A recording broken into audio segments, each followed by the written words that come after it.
Some colleges and universities could already be looking for alternative methods to diversify their student bodies. This comes just a few days after the United States Supreme Court outlawed affirmative action. Our chief political correspondent Emma Withrow sat down with a medical school department head who's been leading the charge in these efforts for decades. Emma?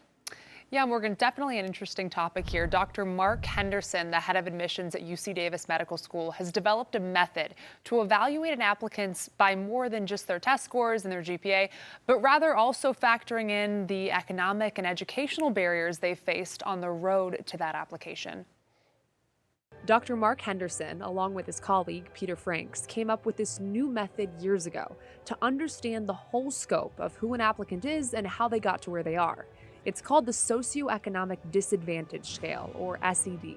It basically is socioeconomic variables that are in every single application, in the medical school application. So that was turned into a scale from essentially 0 to 99. Those variables consist of things like whether an applicant's parents graduated from college, if they had to work to put themselves through school, or what type of income level their household was growing up. All of the applicants' answers are combined, and they end up with a grade from 0 to 99, depending on the level of adversity they've had to overcome. I think it's different, a grade point average of 3.6 when you're working full-time and your dad never went to college is different from a grade point of 3.6 when you went to an Ivy League school and both your parents are physicians, right? It's probably different. It's not that one's better than the other, but it's context.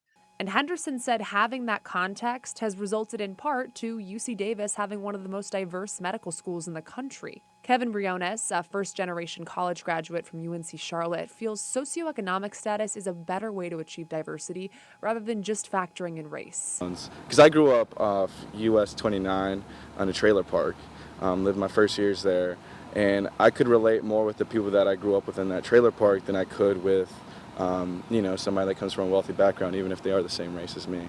Ben Sidbury, the general counsel for Wingate University, thinks they could end up using Henderson's socioeconomic disadvantage scale. I think a lot of colleges are probably doing that as we speak. That's going to be the next approach to how I think they try to comply with the ruling and still achieve a diverse class. Henderson said he's been fielding calls from colleges and universities across the country asking about his socioeconomic disadvantage scale and hopes more admissions departments dedicate the time to actually implement it.